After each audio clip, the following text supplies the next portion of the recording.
Ang pagmamahal ng ina ay hindi basahang aapakan. Habang nagpapakasasa sa ginto ang ahas na manugang, nakaluhod sa malamig na marmol ang inang nagpalaki sa asawa niya. Wala kang silbi, kundi maging tuntungan ng paa ko. Asik ng walang hiyang si Trevina. Ngunit isang lihim na mata ang magbubunyag ng kahayupan. Rurupok ba ang inang inalipin o babangon para sa anak? Hanggang saan aabot ang puot ng anak na nagising sa katotohanan? Wala kang silbi, kundi maging tuntungan ng paa ko. Tingnan mo nga iyang ginawa mo. Tumapon pa ang sabaw sa carpet. Alam mo ba kung magkano ang carpet na ito, matanda ka? Mas mahal pa sa buong pagkatao mong amoy malagkit. Umalingaw-ngaw ang malutong na sigaw ni Trevina sa loob ng napakalawak at kumikinang na presidential suite ng isang tanyag na hotel sa Dubai. Dahan-dahang napayuko si Theodora, isang 70 taong gulang na byuda, ang kanyang mga kamay na puno ng kalyo at peklat dahil sa 4 na dekadang pagmamasa ng kakanin sa palengke ng Cebu. Ang mismong mga kamay na laging hinahalikan ng kanyang anak na si Tirso tuwing nagmamano ito ay nanginginig na nakahawak sa binti ng kanyang manugang. Pinilit niyang punasan ang tumapong mainit na sabaw gamit ang laylayan ng kanyang sariling lumang duster habang ang mga dulo ng sapatos ni Trevina ay mariing nakadiin sa kanyang balikat. May kung anong makapal na nakabara sa lalamunan ni Theodora. Hindi siya makahinga. Ang pamamanhid ay gumapang mula sa kanyang mga tuhod na nakalapat sa matigas na sahig, paakyat sa kanyang dibdib na parang hinihiwa ng pinong salamin. Nawalan ng kulay ang mga pamilyar na bagay sa kanyang paligid, at ang tanging naiwan ay ang nakakapasong katotohanan ng kanyang kalagayan. Lumipad sila rito patungong gitnang silangan dahil sa pangako ni Tirso na isa itong paglalakbay upang maghilom ang kanilang pamilya, ngunit ang paraiso ay naging isang napakadilim na impyerno. Pumikit si Theodora at kinagat ang kanyang nanginginig na labi upang pigilan ang pag-iyak. Panginoon, hanggang kailan ko kakayaning inumin ang lason na ito para lang mabuo ang pamilya ng anak ko? Walang kaabog-abog na hinablot ni Trevina ang maliit na bag ng matanda na nakapatong sa silya. Hinalungkat niya ito at walang awang kinuha ang pasaporte at ang lumang cellphone ni Theodora. Mabilis na itinago ni Trevina ang mga gamit sa kanyang mamahaling maleta.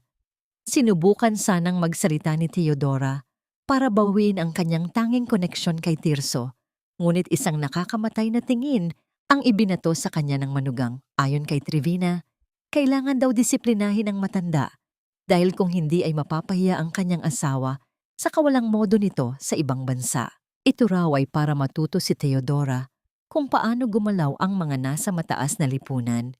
Walang nagawa si Theodora kundi yumuko ng ituro ng manugang ang pintuan ng banyo. Ang utos ay malinaw at walang puwang sa pagtutol. Doon siya matutulog sa sahig ng banyo, kasama ng mga basang tuwalya at malamig na hangin mula sa bentilador, upang hindi raw dumikit ang amoy ng mahirap sa mamahaling kama ng suite.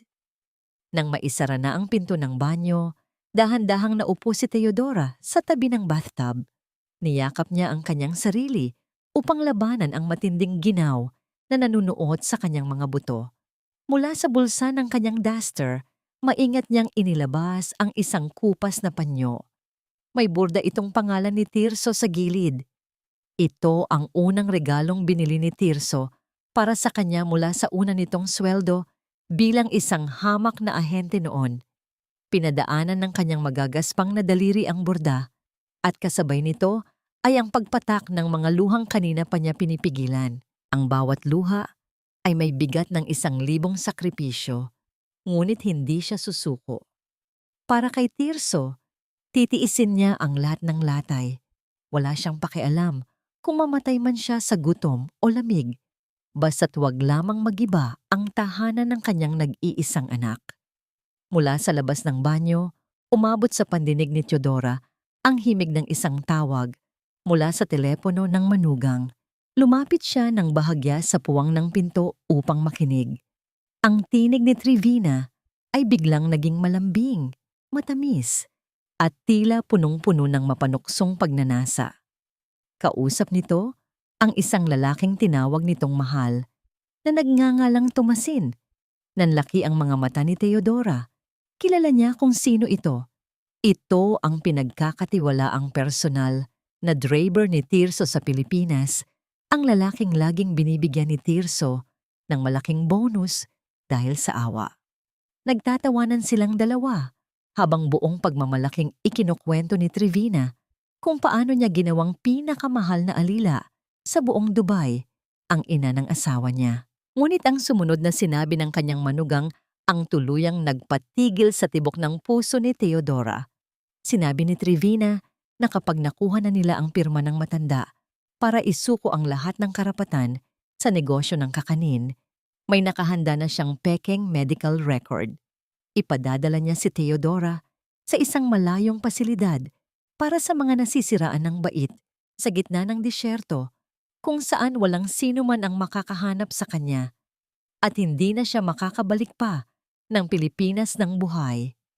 Maiiwan kay Trivina ang buong kayamanan ng asawa habang unti-unti nilang uubusin ang kaban ng kumpanya hanggang sa makulong si Tirso sa kasong wala itong kinalaman. Muling napasalampak si Theodora, tila hinigop ng malamig na marmol na sahig sa banyo ang natitirang lakas ng kanyang kaluluwa.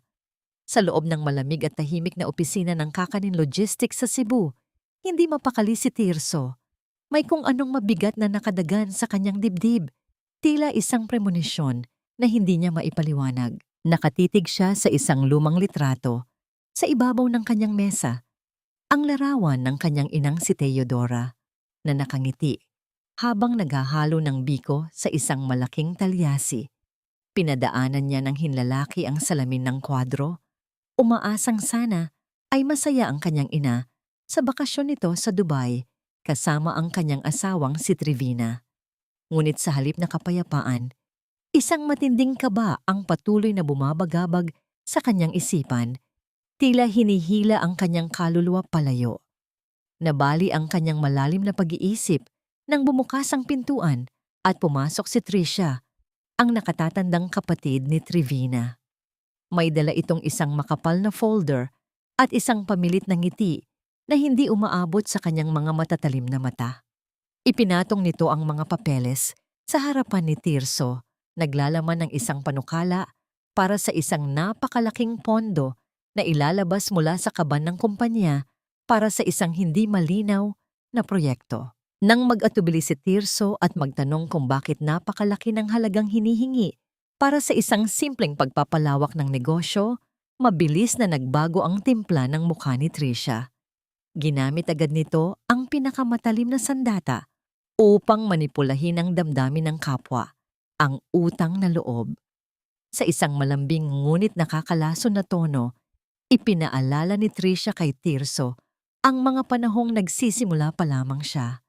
Tirso, brother-in-law, nakalimutan mo na ba kung sino ang nagtiwala sa inyo nung panahong naglalako lang kayo ng nanay mo ng kakanin sa gilid ng palengke?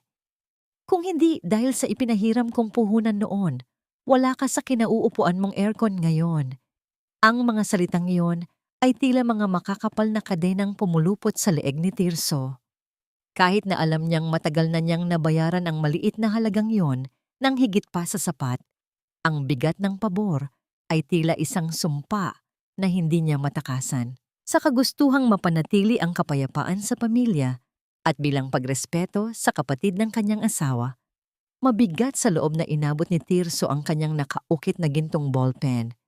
Pumikit siya ng mariin bago pirmahan ang dokumento, hindi namamalayang unti-unti na siyang iginagapos sa isang patibong nawawasak sa lahat ng kanyang pinaghirapan. Sa isang madilim na sulok ng opisina, nakatayo ang personal na driver at pinagkakatiwala ang tauhan ni Tirso na si Tomasin. Habang pinapanood ang sapilitang pagpirma ng kanyang amo, isang palihim at malademonyong ngiti ang sumilay sa mga labi nito. Dahan-dahang kinuha ni Tomasin ang kanyang telepono mula sa bulsa at mabilis na nagtipa ng mensahe upang ibalita kay Trivina na nakuha na nila ang unang malaking pondo ng mga salvasyon. Walang kamalay-malay si Tirso na ang taong araw-araw niyang binibigyan ng trabaho at tinutulungan ay isa pala sa mga ahas na tumutuklaw sa kanya ng patalikod. Nang makalabas na ang dalawa at sumara ang pinto, naiwang mag-isa si Tirso. Sumimoy mula sa lagusan ng hangin ang matamis at pamilyar na amoy ng nilutong dahon ng pandan mula sa pabrika sa ibaba. Ang halimuyak na yon ay agad na nagpabalik sa kanya sa pagkabata, kung saan ang mahigpit na yakap ng kanyang ina ang tanging kailangan niya upang mapawi ang lahat ng pagod at takot sa mundo. Dahil sa matinding pangungulila, sinubukan niyang tawagan ang numero ng kanyang ina sa Dubai. Inaasahan niyang maririnig ang mainit nitong boses na tatawag sa kanya ng anak, ngunit isang walang emosyong mensahe lamang ang natanggap niya na nagsasabing huwag daw siyang makaabala dahil nagpapahinga sila sa isang mamahaling spa. Kumirot ang dibdib ni Tirso, hindi yon ang paraan ng pagsasalita ng kanyang ina. Wala itong ginamit na mga pamilyar na salitang naglalambing at kailanman ay hindi naging mahalaga rito ang mga luho. Sa gitna ng kanyang pagdududa, biglang nagliwanag ang screen ng kanyang telepono. Nagpapakita ng isang tawag na hindi niya nasagot mula sa isang hindi kilalang numero na may area code ng Dubai. Kumunot ang noo ni Tirso. Dali-dali niya itong tinawagan pabalik. Ang kanyang puso ay kumakabog ng mabilis sa hindi malamang dahilan. Ngunit ang tanging sumalubong sa kanya ay ang paulit-ulit at malamig na tinig ng isang operator na nagsasabing hindi na maabot ang numerong tinatawagan. Ibinaba niya ang telepono. Ang patuloy na pagputol ng linya ay nag-iwan ng isang nakakabinging alingaw-ngaw sa loob ng kanyang tahimik na opisina. Dahan-dahang pinihit ni Lorna ang gintong hawakan ng pinto ng presidential suite. Bilang isang housekeeper sa tanyag na hotel na iyon sa Dubai, sanay na siya sa karangyaan. Ngunit ang bawat hakbang niya sa loob ng silid na iyon ay tila may kasamang bigat na hindi niya maipaliwanag. Sa gitna ng naglalakihang mga muebles at kumikinang na chandelier, napatigil siya nang makita ang isang matandang babae na nakaupo sa sulok malapit sa paanan ng marangyang sofa. Si Teodora iyon, ang biyenan ng mayamang Pilipinang nanunuluyan sa suite. Nanlambot ang mga tuhod ni Lorna nang mapansin ang ginagawa ng matanda. Gamit ang kanyang nanginginig na mga daliri, maingat na pinupulot ni Teodora ang maliliit na mumo ng tuyong tinapay na nahulog sa ilalim ng mesa. Isang pirasong tinapay na tila itinapon na ng kung sino. Ngunit para kay Teodora ay tila ito na ang huling pag-asa upang maibsan ang hapdi ng kanyang sikmura. Ang bawat pagsubo ng matanda ay may kasamang lunok ng pait at kahihiyan. Hindi na kayanan ni Lorna ang nasasaksihan. Naalala niya ang kanyang sariling ina sa Pangasinan na kasing edad din ni Teodora. Ang hapdi sa puso ni Lorna ay mabilis na napalitan ng matinding galit nang bumukas ang pinto ng silid tulugan at lumabas ang nakasisilaw, ngunit nakapapangilabot na si Trivina. "Oh, look who's eating like a rat again," pangungutya ni Trivina habang naglalakad palapit. Ang tunog ng kanyang matutulis na takong ay tila bawat saksak sa dangal ni Teodora. Hindi man lang nag-atubili ang babae sa harap ni Lorna. Naupo si Trivina sa malambot na sofa at nang walang kaabog-abog ay hinila niya ang balikat ni Teodora upang pilitin itong lumuhod sa kanyang harapan. Doon, sa harap ng naglilinis na housekeeper, ipinatong ni Trivina ang kanyang dalawang paa sa mga hita ng matanda. Ginawa niyang tuntungan ang inang nagluwal sa lalaking nagbibigay sa kanya ng lahat ng luho sa buhay. "Mabuti pa yan. Manatili kang nakayuko," asik ni Trivina habang kinukuha ang kanyang nail polish. "Huwag kang titingin sa akin ng ganyan, matanda. I'm doing this for you. Tinuturuan kitang maging disiplinada para hindi ka magmukhang patay gutom sa harap ng mga kaibigan ni Tirso. You should be grateful na dinala pa kita rito sa Dubai para makatikim ng marangyang buhay, kahit na ang totoo ay pabigat ka lang sa asawa ko." Ang mga salitang iyon ay tila mga lason na dahan-dahang pumapatay sa espiritu ni Theodora. Nanatili siyang nakayuko, ang kanyang likod ay kumikirot sa bigat ng mga binti ni Trevina, ngunit mas masakit ang bawat salitang lumalabas sa bibig ng manugang. Ang gaslighting ni Trevina ay tila isang sining. Pinapamukha niyang ang pagmamaltrato ay isang anyo ng pagmamalasakit. Sa mga sandaling iyon, nagtagpo ang mga mata ni Lorna at Theodora. Nakita ni Lorna ang lalim ng sugat sa mga mata ng matanda. Ang pakiusap na huwag siyang kaawaan dahil baka mas lalong magalit ang kanyang amo. Nang magtungo si Trevina sa kabilang silid upang sagutin ang isang tawag, mabilis na kumilos si Lorna. Habang nagpapanggap na nagpupunas ng lamesa, maingat niyang inilabas ang isang mainit-init pang pandesal na itinago niya sa bulsa ng kanyang uniforme kasama ang isang maliit na bote ng tubig na nakuha niya mula sa pantry. Isinuksok niya ito sa ilalim ng manipis na unan na nakalatag sa sahig ng banyo kung saan pinatutulog ang matanda.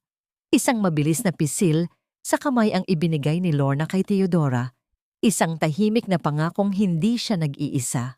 Ang init ng pandesal sa nanginginig na kamay ni Theodora ay tila isang milagro sa gitna ng disyerto. Gayunpaman, ang sandaling iyon ng pagmamalasakit ay naudlot nang marinig ang mabilis na pagbalik ng mga yabag ni Trevina. Nakita ng babae na nakatayo pa rin si Lorna malapit sa banyo. Hawak ang basahan ngunit ang mga mata ay nakatuon sa matanda. Ang malambing na mukha ni Trevina kanina ay biglang naging isang maskara ng puot. Humakbang siya palapit kay Lorna.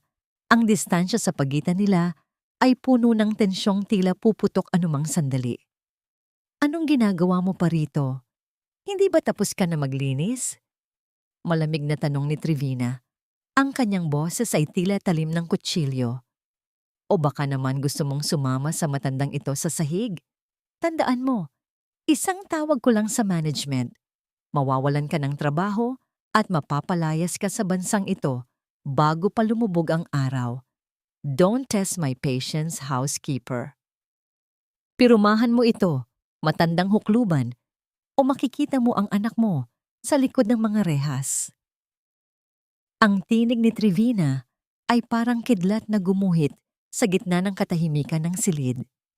Ibinagsak niya ang isang makapal na asul na folder sa ibabaw ng lamesita kung saan kasalukuyang nakayuko si Theodora upang punasan ang alikabok sa paa ng sofa.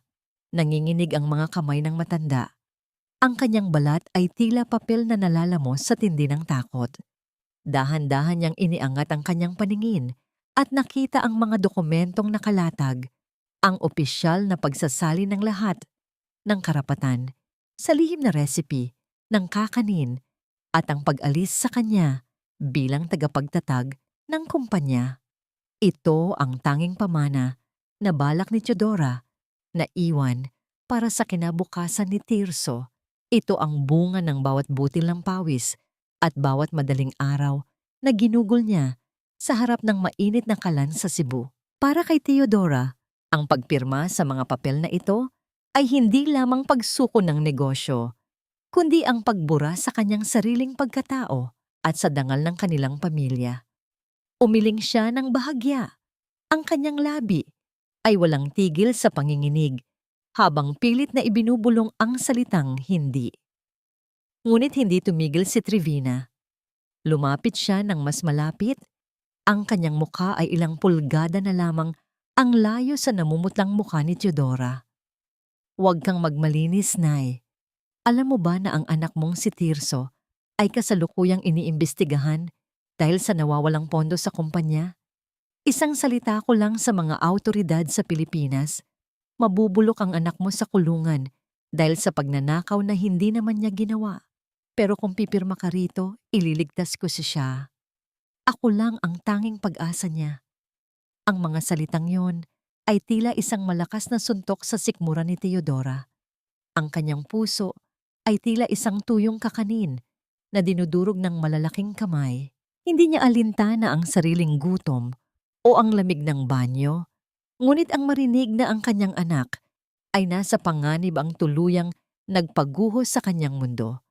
Ang pamamanhid ay lumukob sa kanyang buong katawan at ang mga boses sa paligid ay tila naging malabo at malayo. Ang kanyang tanging naiisip ay ang mukha ni Tirso, ang anak na ipinaglaban niya laban sa lahat ng hirap ng buhay. Dahan-dahan, kinuha ni Teodora ang ballpen na iniaabot ng manugang. Ang kanyang paningin ay lumabo dahil sa mga luhang nag-uunahang pumatak. Sa bawat guhit ng panulat, tila unti-unting namamatay ang isang bahagi ng kanyang kaluluwa. Isang malaking patak ng luha ang bumagsak sa mismong tapat ng pangalang Salvation sa dokumento, dahilan upang kumalat ang tinta at maging malabo ang apelyidong itinatag niya nang may dangal sa loob ng maraming taon. Ang bawat hibla ng kanyang puso ay humihiyaw sa sakit, ngunit ang pagmamahal ng isang ina ay laging mas matimbang kaysa sa sariling kapakanan. Isang matunog na tawa ng tagumpay ang kumawala sa mga labi ni Trevina nang makuha ang huling pirma. Mabilis niyang hinablot ang folder at tiningnan ito ng may kasakiman. Ngunit hindi pa doon nagtatapos ang kanyang plano. Binuksan niya ang kanyang mamahaling bag at inilabas ang isang maliit na lalagyan na may lamang hiringgilya. Ang likidong nasa loob nito ay tila kumikinang sa ilalim ng ilaw ng chandelier. Isang nakakatakot na liwanag na nagbababadya ng mas malalim na kadiliman. Ngayong nakuha ko na ang gusto ko, kailangan nating siguraduhin na hindi ka na makakapagsalita pa kailanman.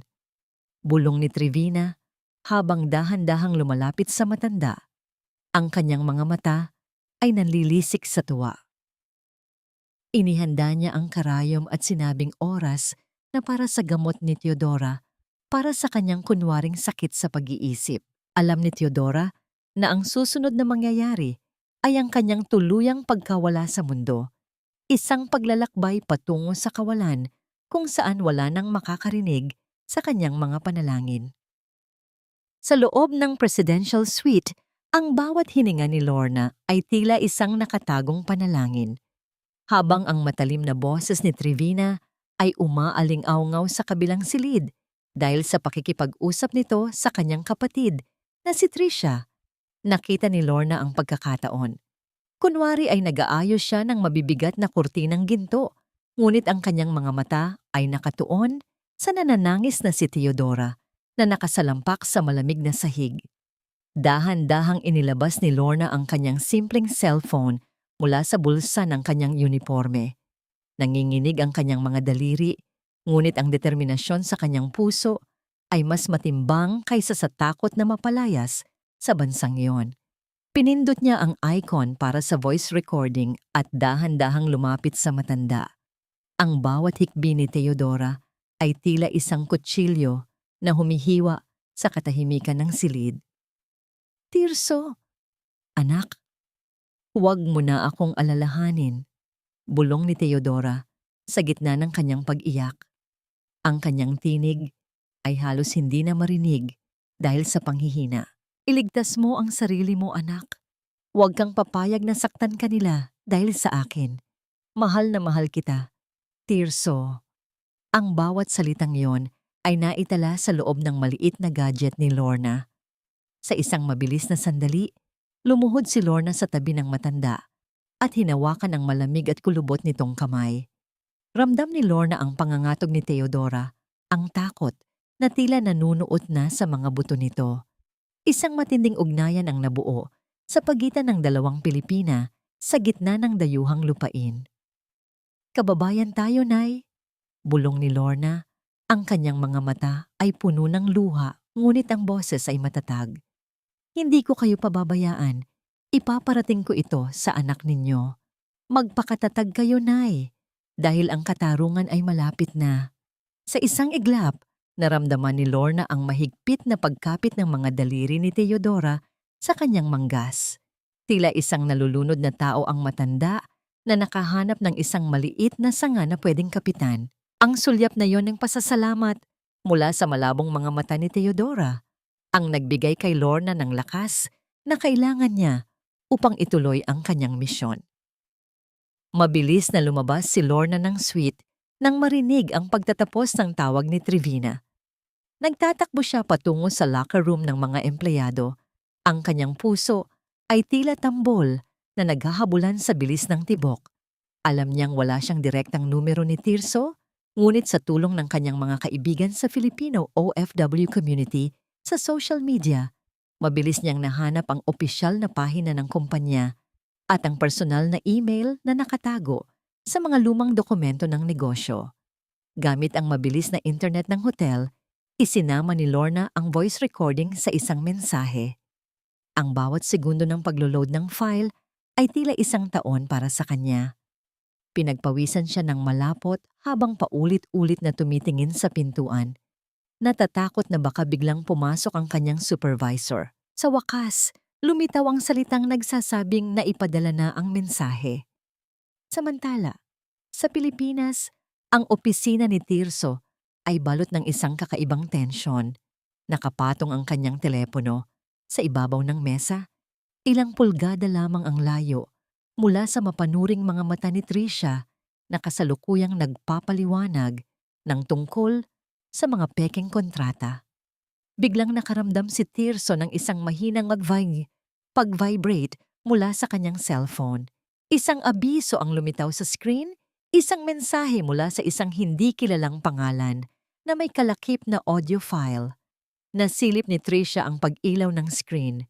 Kumunot ang kanyang noo at dahan-dahang iniabot ang kanyang kamay upang kunin ang telepono na tila ba may karapatan siya sa bawat lihim ng kanyang bayaw. Ang puso ni Tirso ay biglang lumukso. Ang kanyang pakiramdam ay tila may isang malaking panganib na paparating kung hahayaan niyang maunahan siya ng babaeng nasa kanyang harapan. Mabilis na iniwas ni Tirso ang kanyang telepono bago pa man ito tuluyang mahawakan ni Tricia. Ang kanyang mga mata ay nanatiling malamig habang pilit na pinapakalma ang kanyang mabilis na paghinga. Isang pilit na ngiti ang sumilay sa kanyang mga labi upang hindi mapansin ng hipag ang namumuong bagyo sa kanyang kalooban. Personal ito, Tricia. Isang pribadong usapin tungkol sa pamilya ni Trevina. Maikli niyang paliwanag bago tumayo at nagtungo sa maliit na silid sa loob ng kanyang opisina. Nang masiguro niyang nakalak na ang pinto, dahan-dahang naupo si Tirso sa gilid ng sofa. Ang kanyang mga kamay ay nanginginig ng husto habang binubuksan ang audio file na ipinadala ng hindi kilalang tao. Sa unang segundo, ang narinig niya ay ang nakakangilong katahimikan ng isang silid, ngunit sinundan ito ng isang tunog na nagpatigil sa takbo ng kanyang mundo. Ang hikbi ng isang inang tila nawawalan na ng pag-asa sa buhay. Tirso, anak, huwag mo na akong alalahanin. Iligtas mo ang sarili mo. Ang tinig na yon ay hindi ang tinig ng kanyang inang masayahing nagluluto ng kakanin. Ito ay tinig ng isang taong dinudurog ang pagkatao. Isang tinig na punong-puno ng takot at pagmamahal na humihingi ng saklolo sa gitna ng kadiliman. Nang marinig ni Tirso ang boses ni Trevina sa background na tumatawag sa kanyang ina na isang walang silbing tuntungan ng paa, tila may isang malaking bahagi ng kanyang puso ang tuluyang namatay. Ang pag-ibig na nararamdaman niya para sa kanyang asawa ay mabilis na naging isang nakakalasong puot na nanuot sa kanyang mga buto. Ang kanyang paningin ay nagdilim at ang bawat bahagi ng kanyang katawan ay tila naging bato sa tindi ng galit. Ang mga alaala ng bawat pagsisikap ng kanyang ina upang mapalaki siya ng maayos ay isa-isang nagbalik sa kanyang isipan. Tila mga latay na humahagupit sa kanyang budhi. Sa mga sandaling iyon, ang tagumpay at kayamanan ni Tirso ay naging isang malaking basura sa kanyang paningin dahil hindi man lang niya nagawang protektahan ang kaisa-isang taong nagmahal sa kanya ng tunay. Ang bawat luhang pumatak mula sa kanyang mga mata ay puno ng pagsisisi at pangakong gagawin niya ang lahat upang maituwid ang kanyang pagkakamali. Dali-daling dinial ni Tirso ang numero ni Attorney Teresino ang tanging abogado na alam niyang may malalim na utang na loob sa kanyang ina. Sa isang mababa at nanginginig na tinig, ibinigay niya ang lahat ng impormasyong nakuha niya mula sa audio. Sinabi niya na kailangan nilang kumilos ng mabilis bago pa tuluyang mawala ang kanyang ina sa Dubai. Ang katarungan ay hindi na lamang usapin ng batas para kay Tirso, kundi isang banal na misyon upang iligtas ang kaluluwa ng kanyang pamilya mula sa mga ahas na kanyang pinatuloy sa sariling tahanan. Nang lumabas si Tirso mula sa maliit na silid, ang kanyang muka ay tila isang maskara ng kawalang malay. Nilapitan niya si Tricia at, sa isang mahinahon ngunit nakakapanindig balahibong tono, ay sinabi niyang pipirmahan na niya ang lahat ng pondong hinihingi nito. Ang kislap ng kasakiman sa mga mata ni Tricia ay hindi nakatakas sa mapanuring tingin ni Tirso. Habang pinapanood niyang nagbubunyi ang kanyang hipag, palihim na hinawakan ni Tirso ang isang pirasong papel sa loob ng kanyang bulsa, isang one-way ticket patungong Dubai na nakareserba para sa gabing iyon. Sa gitna ng nakasisilaw na mga ilaw ng Dubai, ang bawat hininga ni Tirso ay tila punong-puno ng namumuong puot. Kasama si Attorney Teresino, mabilis silang lumabas ng paliparan, dala ang mga dokumentong magiging mitya ng pagbagsak ng mga kaaway. Habang lula ng sasakyan patungo sa hotel, nakatanggap ng mensahe si Tirso mula sa kanyang mga tauhan sa Pilipinas. Matagumpay nang naisagawa ang pansamantalang pag-freeze sa lahat ng bank accounts ni Tricia at Thomasin. Ang mga ahas ay unti-unti nang nasasakal sa sarili nilang bitag, ngunit ang tanging nasa isip ni Tirso ay ang kaligtasan ng kanyang ina. Sa loob ng presidential suite, ang kapaligiran ay balot ng malupit na halakhak ni Trevina. Padaskol niyang isinisilid ang iilang lumang damit ni Teodora sa isang punit-punit na plastic bag. Bawat dampi ng kanyang kamay sa mga gamit ng matanda ay may kasamang pag-alipusta. Wala nang halaga ang mga basahang ito dahil wala ka na ring halaga sa anak mo. Asik ni Trevina habang itinutulak ang balikat ni Teodora. Alam mo ba, Nay? Pumirma na si Tirso sa lahat ng gusto namin. Ipinagpalit ka na niya para lang maisalba ang kanyang kumpanya. Sino ba naman ang pipili sa isang matandang pabigat kaysa sa bilyon-bilyong piso? Ang mga salitang iyon ay tila mga laso na direktang pumatay sa natitirang pag-asa sa puso ni Teodora. Napaluhod siya sa gitna ng silid. Ang kanyang mga mata ay blangko at wala nang mailuha. Kung totoo ngang itinakwil na siya ng kanyang nag-iisang anak, wala na siyang dahilan upang lumaban pa sa malupit na mundong ito. Ang bawat tibok ng kanyang puso ay tila isang mabigat na hakbang patungo sa sariling libingan. Ang katahimikan ni Teodora ay tila isang dagat ng pait na lumalamon sa kanyang buong pagkatao. Samantala, sa isang madilim na bahagi ng hallway ng mga empleyado, mabilis na nagtagpo ang landas ni Tirso at Lorna. Ang housekeeper ay nanginginig sa kaba, ngunit nang makita ang determinasyon sa mga mata ni Tirso, agad niyang iniabot ang spare keycard ng suite. Sa isang bihirang sandali ng kahinaan, hinawakan ni Tirso ng mahigpit ang kamay ni Lorna, isang makapangyarihang CEO, ang yumuko, at umiyak sa harap ng isang hamak na OFW. Salamat, Lorna. Salamat sa pagliligtas sa nanay ko. Bulong ni Tirso. Ang kanyang boses ay basag dahil sa matinding pasasalamat. Ang bayanihan na ito sa gitna ng dayuhang lupain ang naging huling lakas na kailangan ni Tirso bago harapin ang kanyang asawa. Dahan-dahang naglakad si Tirso patungo sa pintuan ng suite. Ang kanyang bawat hakbang ay tila isang hatol ng kamatayan para sa mga nagtaksil sa kanya. Ang makapal na carpet ng hallway ay sumisip-sip sa tunog ng kanyang mga yabag, na tila ba ang mismong gusali ay nakikiramay sa kanyang gagawing pagbawi sa dangal ng kanyang ina. Nasa tapat na siya ng pinto, ang kanyang kamay ay nanginginig habang hawak ang keycard at ang kanyang pandinig ay nakatuon sa bawat ingay na nagmumula sa loob. Eksaktong ididikit na ni Tirso ang card sa sensor nang biglang umalingaw-ngaw mula sa loob ng suite. Ang isang malutong at masakit na tunog. Ang tunog ng isang palad na mabilis at malakas na humampas sa balat. Sinundan ito ng isang mahina at nanginginig na daing mula kay Theodora. Ang tunog ng isang taong wala ng lakas na humiyaw sa sakit. Ang ingay na yon ay tila isang kidlat na tumama sa utak ni Tirso.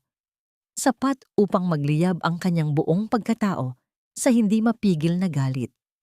Bumukas ang pinto nang walang anumang ingay. Tila ba ang mismong hangin ay nakikiramay sa naglalagablab na puot sa dibdib ni Tirso.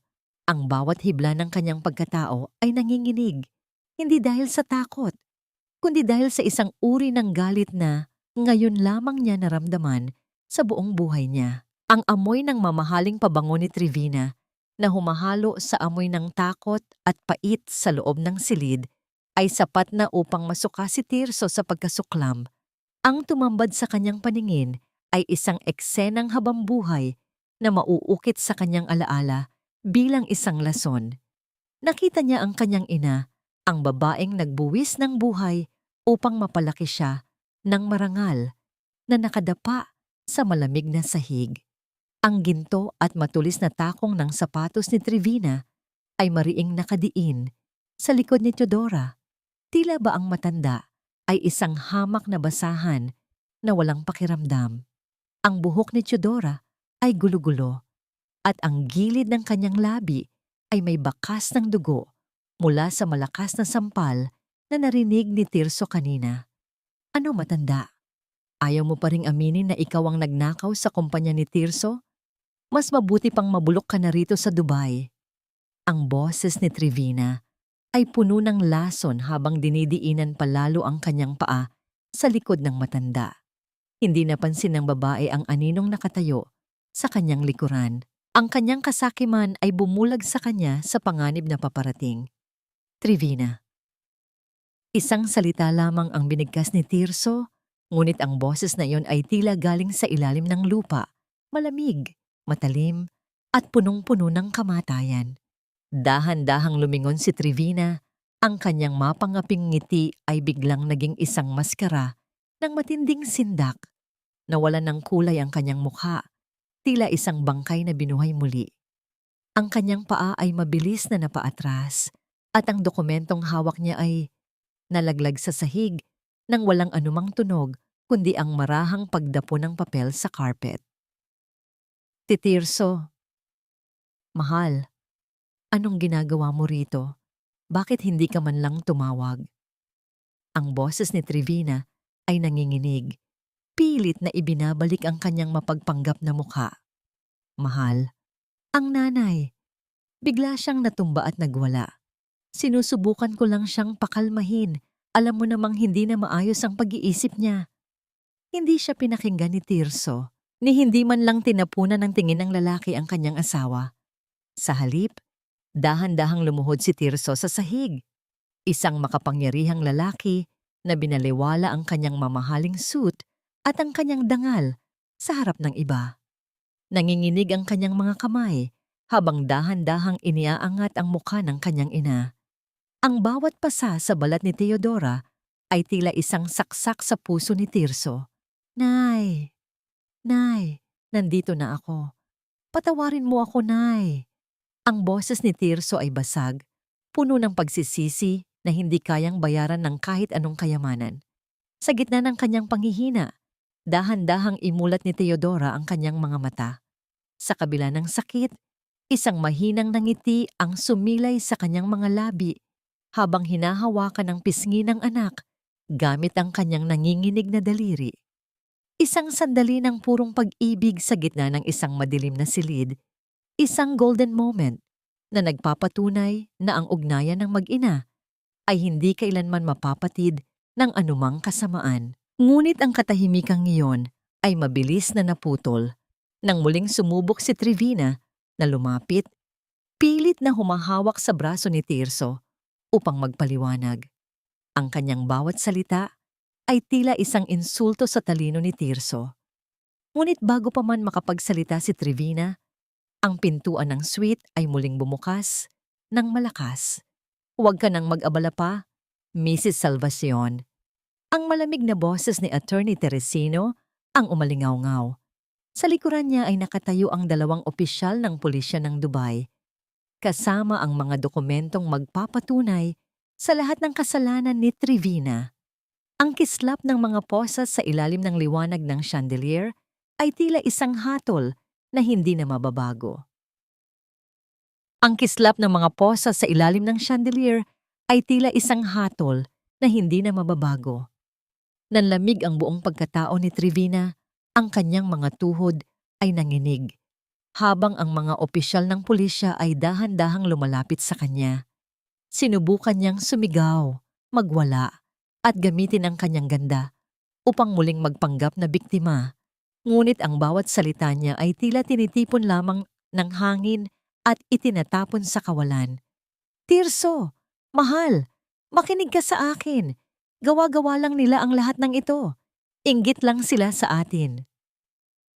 Ang hysterical na sigaw ni Trevina ay umalingaw-ngaw sa buong suite, ngunit ni hindi siya tiningnan ng kanyang asawa.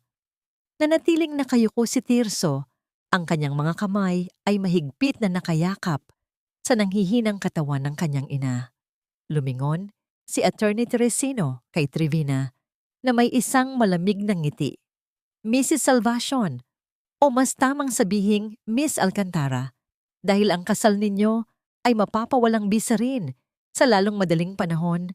Hawak na namin ang lahat, ang bawat sentimong ninakaw ninyo, ang bawat dokumentong pineke ninyo, at higit sa lahat, ang bawat latay na iniwan ninyo sa katawan ng biyenan ninyo ay sapat na upang mabulok kayo sa kulungan dito sa Dubai at maging sa Pilipinas. Sa isang mabilis na pagkilos, pilit na hinila ng mga pulis ang mga kamay ni Trevina upang ikabit ang malamig na bakal ng posas. Ang marangyang babae na kanina lang ay nagmamayabang sa kanyang kapangyarihan ay tila isang basang sisiw na kinaladkad palabas ng suite. Ang bawat hakbang niya sa hallway ng hotel, sa harap ng mga matang mapanuri ng ibang mga turista at mga empleyado, ay isang mahabang martiryo ng kahihiyan. Ang kanyang pangarap na maging reyna ng mga Salvacion ay naglaho na parang bula. Naiwan lamang ang amoy ng kanyang mamahaling pabango na ngayoy humahalo sa pait ng kanyang pagkatalo. Samantala, sa isang eksklusibong bar sa Cebu, sina Tricia at Tomasin ay kasalukuyang nagtatawanan habang itinataas ang kanilang mga baso ng alak. Cheers para sa ating bagong buhay, Tomasin. Wika ni Tricia nang may kislap ng kasakiman sa kanyang mga mata. Sa mga oras na ito, siguradong baliw na ang matandang Teodora sa Dubai at hawak na natin ang buong kumpanya. Ngunit ang kanilang pagdiriwang ay naudlot nang biglang bumukas ang pinto ng bar at pumasok ang isang grupo ng mga operatiba ng pulisya sa Pilipinas. Ang tunog ng mga yabag ng kanilang mabibigat na sapatos sa sahig ay tila isang babala ng paparating na bagyo. Mabilis na napawi ang ngiti sa mga labi ni Tricia at Tomasin, ang utang na loob na palaging ginagamit ni Tricia upang mangapi ay wala ng silbi sa harap ng batas. Sa isang iglap, ang dalawa ay napaligiran at piniringan ang kanilang mga kamay. Ang kanilang mga muka ay puno ng pagkabigla at matinding takot habang isinasakay sa patrol car. Bumalik ang eksena sa Dubai, kung saan dahan-dahang inalalaya ni Tirso ang kanyang ina upang makatayo. Sa gitna ng kaguluhan, mabilis na lumapit si Lorna. Hinubad niya ang kanyang sariling cardigan at maingat na ipinatong sa mga balikat ni Teodora upang protektahan ito mula sa lamig ng aircon at upang itago ang mga bakas ng kalupitan ni Trevina. Ang init ng tela mula sa isang kapwa Pilipina ay tila isang yakap ng katarungan para sa matanda. Salamat, Lorna, bulong ni Teodora sa isang paos na tinig. Tumingin siya sa kanyang anak at sa kabila ng pagod, nakita niya ang muling pagkabuhay ng pag-asa sa mga mata ni Tirso. Ngunit habang papalabas na sila ng suite, biglang naramdaman ni Teodora Ang isang matinding hilo, ang kanyang paningin ay nagdilim at ang bawat hibla ng kanyang lakas na kanina pa niya pinipilit na panatilihin ay tila tuluyan ng naputol. Nay, nanay, ang sigaw ni Tirso ang huling narinig ni Teodora bago siya tuluyang bumagsak sa mga bisig ng kanyang anak. Ang katahimikan ay muling lumukob sa silid, isang katahimikang puno ng kaba at panalangin para sa kaligtasan ng inang nag-alay ng lahat. Ang bawat mahaba at pantay na tunog ng makina sa loob ng intensive care unit ay tila isang lason na dahan-dahang pumapatay sa katinuan ni Tirso. Nakatayo siya sa labas ng malaking bintanang bubog. Ang kanyang mga kamay ay mariing nakadiin sa malamig na salamin habang pinagmamasdan ng kanyang ina na halos hindi na makita sa ilalim ng napakaraming tubo at kable. Ang amoy ng gamot at malinis na pasilyo ng ospital sa Dubai ay tila sumasakal sa kanya. Isang kabaligtaran sa amoy ng usok at malagkit na kanin na nakasanayan niya sa piling ng kanyang ina. Hindi mapigilan ni Tirso ang mapahagulgol nang makita ang mga kamay ni Teodora na nakapatong sa puting kumot. Ang mga kamay na yon na dati ay laging amoy niyog at asukal, ang mga kamay na nagpaaral sa kanya at nagtayo ng kanyang pangarap ay ngayoy tila mga tuyong sanga na lamang na wala ng buhay. Patawarin mo ako, Nay. Patawarin mo ako sa pagiging bulag ko. Bulong ni Tirso habang ang kanyang bawat luhang pumatak ay puno ng matinding pagsisisi. Sinuntok niya ng mahina ang pader ng ospital. Ang sakit sa kanyang kamao ay wala pa sa kalingkingan ng sakit na nararamdaman ng kanyang puso. Lumapit si Attorney Teresino at dahan-dahang tinapik ang balikat ng lalaki. Tirso, hindi mo ginusto ang lahat ng ito. Ang mahalaga ay nandito ka na para sa kanya. Ang katarungan ay nasa panig na natin.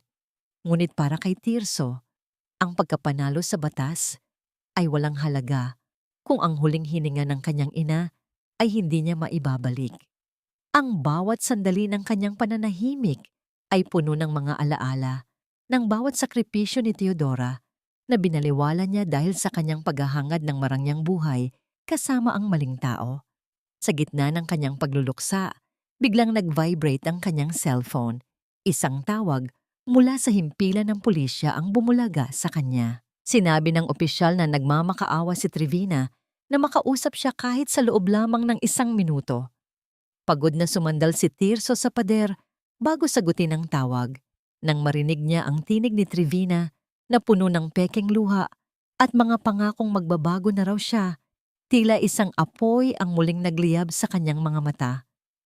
Tirso, mahal, nagkamali lang ako. Please, ilabas mo ako rito. Mahal na mahal kita. Ang boses ni Trevina ay tila isang gasgas na plaka sa pandinig ni Tirso. Sa unang pagkakataon, hindi na siya natigilan ng ganda o ng tamis ng salita ng asawa. Trevina, ang malamig na boses ni Tirso ay tila hiwa ng labaha. Ang tanging dahilan kung bakit hindi kita papatayin ngayon ay dahil ayaw kong madumihan ang pangalan ng nanay ko sa isang basurang gaya mo. Huwag mo na akong tatawaging mahal dahil ang tanging mahal ko ay ang inang halos pinatay mo na sa gutom at bugbog. Mabulok ka sa impyernong ginawa mo para sa sarili mo. Ibinaba ni Tirso ang telepono nang walang pag-aalinlangan, isang golden rule na kilos na nagpapakitang tuluyan na niyang pinutol ang nakakalason na ugnayan sa babaeng sumira sa kanyang buhay. Muli siyang bumalik sa harap ng bintana ng ICU. Hawak-hawak ang lumang panyo ni Teodora na may borda ng kanyang pangalan. Ang bawat hibla ng tela ay tila nagbibigay sa kanya ng lakas na manatiling matatag sa gitna ng unos. Ngunit ang katahimikan ng gabi ay biglang bumasag ng ang mahaba at pantay na tunog ng monitor sa loob ng silid ni Teodora ay biglang nagbago. Ang mga linya sa screen ay naging mabilis at tila nagkakagulo. Kasunod ang isang nakakangilong tunog ng alarma na nagpapahiwatig ng pagtigil ng pintig ng puso. Ang mga doktor at nurse ay mabilis na nagtakbuhan papasok sa silid. Bitbit ang mga kagamitang pilit na ibabalik ang buhay sa katawan ng matanda. Nay! Huwag, Nay! Huwag mo akong iiwan. Ang sigaw ni Tirso ay umalingaw-ngaw sa buong pasilyo habang pilit siyang pinipigilan ng mga security guard na pumasok sa loob. Ang kanyang mundo ay tila muling gumuho nang makita ang isa sa mga doktor na nagsimulang magsagawa ng matinding pressure sa dibdib ni Theodora habang ang mahabang tunog ng makina ay patuloy na nagbababadya ng kamatayan. Tila isang himala ang nangyari sa gitna ng malamig at puting silid ng ospital sa Dubai. Ang mahabang tunog na nagpapahiwatig ng paghinto ng buhay ay biglang naputol, pinalitan ng muling pagtibok, mabagal ngunit matatag. Ang mga doktor ay dahan-dahang nagbaba ng kanilang mga kagamitan. Ang kanilang mga noo ay basa ng pawis, ngunit ang mga mata ay puno ng ginhawa. Sa labas ng bintana, napaluhod si Tirso.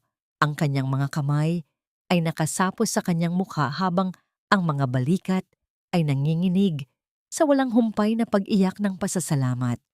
Makalipas ang ilang araw, dahan-dahang iminulat ni Theodora ang kanyang mga mata. Ang unang bumungad sa kanya ay ang mukha ng kanyang anak, na ngayoy mas payat at may malalalim na itim sa ilalim ng mga mata dahil sa puyat. Hindi na kailangan ng maraming salita sa pagitan nila. Sa isang mahigpit na hawak sa kamay, naramdaman ni Theodora ang lahat ng pagsisisi at pagmamahal ni Tirso. Ang bawat haplos ng anak sa kanyang kulubot na balat ay tila isang gamot na naghihilom sa mga sugat na iniwan ng kalupitan ni Trevina. Ang kapatawaran ay kusa at buong pusong dumaloy mula sa ina. Dahil sa bawat paghinga ni Tirso, nakikita niya ang batang munti na dati ay inaalagaan niya sa hirap at ginhawa. Bago sila tuluyang lumisan ng Dubai, ipinatawag ni Tirso si Lorna. Sa isang maliit na sulok ng lobby ng ospital, iniabot ni Tirso sa housekeeper ang isang sobre na naglalaman ng halagang higit pa sa sapat upang mabayaran ang lahat ng kanyang utang at makapagpatayo ng sariling maliit na negosyo sa Pilipinas. Nay Lorna, hindi ko po ito kabayaran sa ginawa niyo dahil ang buhay ng nanay ko ay walang katumbas na presyo. Bulong ni Tirso habang nakayuko bilang tanda ng paggalang. Ito po ay tulong ng isang anak sa isang kababayang may ginintuang puso. Ang pagyakap ni Theodora kay Lorna bago sila maghiwalay ay isang larawan ng tunay na bayanihan na nagdala ng init sa gitna ng dayuhang lupain. Ang pagbabalik nila sa Cebu ay tila isang bagong pagsikat ng araw. Ang hangin ay may dalang amoy ng dagat at ang pamilyar na halimuyak ng nilutong kakanin na nagmula sa kanilang sariling pabrika. Ngunit bago sila tuluyang magpahinga, may isang bagay na kailangang gawin si Tirso. Sa loob ng kanilang tahimik na tahanan, kumuha siya ng isang palanggana ng maligamgam na tubig na may mga talulot ng bulaklak. Lumuhod siya sa paanan ng kanyang ina, na ngayoy komportableng nakaupo sa kanyang paboritong tumba-tumba. Dahan-dahan at may matinding pag-iingat, hinubad ni Tirso ang tsinelas ni Theodora. Ang mga paa ng matanda ay may mga peklat pa rin mula sa matitulis na takong ni Trevina. Ngunit sa pagkakataong ito, hindi na ito aapakan ng sinuman. Sinimula ni Tirso na hugasan ang mga paa ng kanyang ina. Ang kanyang mga kamay ay banayad na humahaplos sa bawat sugat at kalyo. Ang bawat patak ng tubig na dumadaloy ay tila naghuhugas din sa dumi ng nakaraan. Ito ang kanyang sariling paraan ng pagmamano at paghingi ng tawad. Isang makapangyarihang anak na nagpapakumbaba sa harap ng inang nag-alay ng lahat. Sa sumunod na linggo, nilinis ni Tirso ang buong kumpanya. Tinanggal niya ang lahat ng bakas ng impluwensya ni Tricia at Thomasin at ibinalik ang focus ng negosyo sa tradisyonal na paggawa ng kakanin na siyang nagbuo sa kanilang pangarap. Ang bawat empleyado ay nakaramdam ng bagong sigla sa ilalim ng pamumuno ng isang anak na natutong muli kung ano ang tunay na mahalaga sa buhay. Hindi na pera o kapangyarihan ang nagpapatakbo sa kanya, kundi ang pagnanais na protektahan ang dangal na binuo ng kanyang ina sa loob ng 4 na dekada. Isang hapon, habang ang araw ay dahan-dahang lumulubog sa abot-tanaw ng Cebu, dinala ni Tirso si Teodora sa isang malawak na lupain na kasalukuyang binabakuran.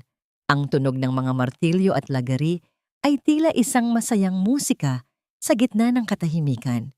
Itinuro ni Tirso ang malaking karatula sa harap ng konstruksyon kung saan nakasulat ang pangalang magpapabago sa buhay ng marami.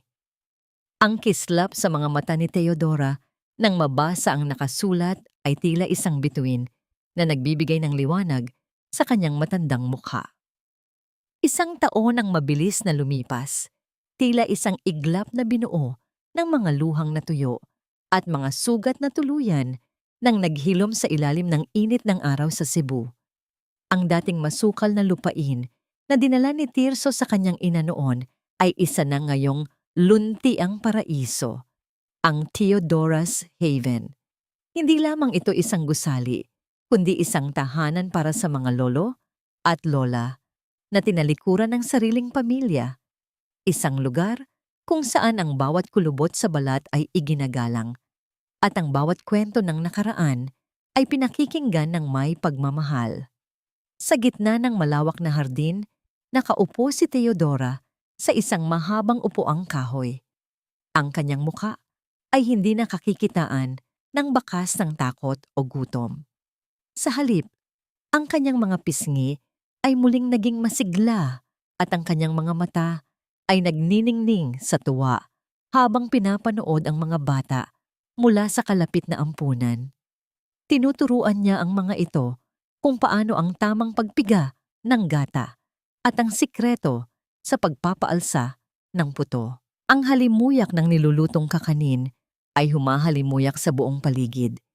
Tila isang banal na insenso na nagpapapaalala sa lahat na ang pinakamasarap na pagkain ay yaong gawa sa tapat na mga kamay. Malayo sa katahimikang ito, sa loob ng malamig at madilim na selda ng bilangguan, ang kapalaran ni Trivina at Tricia ay tila isang walang katapusang gabi. Ang dalawang magkapatid na dati ay nagpapakasasa sa karangyaan ay ngayoy nag-aagawan sa isang manipis na kumot at tuyong rasyon ng pagkain. Ang kanilang mga tinig na dati ay puno ng pag-alipusta ay ngayoy ginagamit na lamang sa pagsisihan at pagmumura sa isa't isa. Ang bawat ginto at hiyas na kanilang ninakaw ay hindi kayang bilhin ang kalayaang kanilang winasak. Ang karma ay tila isang dambuhalang anino na hinding-hindi nila matatatakasan, isang paalala na ang kayamanang nakuha sa kasamaan ay laging may kalakip na kapaitan. Lumapit si Tirso sa kanyang ina, bitbit ang isang baso ng sariwang buko juice. Sa harap ng maraming tao na dumalo sa anibersaryo ng pundasyon, dahan-dahang lumuhod si Tirso. Kinuha niya ang kanang kamay ni Teodora at maingat na idiniit ang kanyang noo sa likod ng palad ng matanda. Ang pagsasagawa niya ng pagmamano sa harap ng lahat ay isang dula ng pagpapakumbaba at pagbawi sa dangal. Nay, sa harap ng lahat, gusto kong malaman mo na ikaw ang tunay na CEO ng buhay ko. Ang bawat tagumpay ko ay utang ko sa iyong mga sakripisyo. Ang boses ni Tirso ay buo at puno ng katapatan. Dahilan upang magpunas ng luha ang mga nakasaksi sa eksenang yon. Nang dumatay ang katahimikan sa pagitan nilang dalawa habang pinapanood ang paglubog ng araw, tinanong ni Tirso ang kanyang ina kung tunay na ba niyang napatawad ang mga taong nanakit sa kanya. Ngumiti si Teodora, isang nangiting puno ng karunungan at kapayapaan. Anak, ang pagpapatawad ay hindi para sa kanila upang maging malinis ang kanilang konsensya. Ang pagpapatawad ay para sa akin upang ang puso ko ay hindi na maging bihag ng galit. Pinatawad ko na sila dahil gusto kong mabuhay ang natitirang mga araw ko na kasing tamis ng kakanin na Ituro ko sa'yo. Walang halong pait, walang halong bigat. Nahanap na ni Theodora ang tunay na binyen o kapayapaan, hindi sa pamamagitan ng paghihiganti, kundi sa pamamagitan ng pagpili na magmahal muli. Ang aral na iniwan ng kanilang kwento ay malinaw.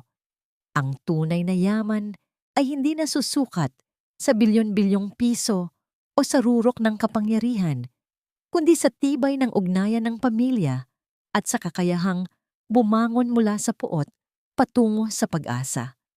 Ang pag-ibig ng isang ina ay tila isang ugat na kahit anong lalim ng pagkakabaon sa hirap ay laging makakahanap ng paraan upang muling mamulaklak. Magkatabing pinanood ng mag-ina ang unti-unting pagpula ng langit sa Cebu.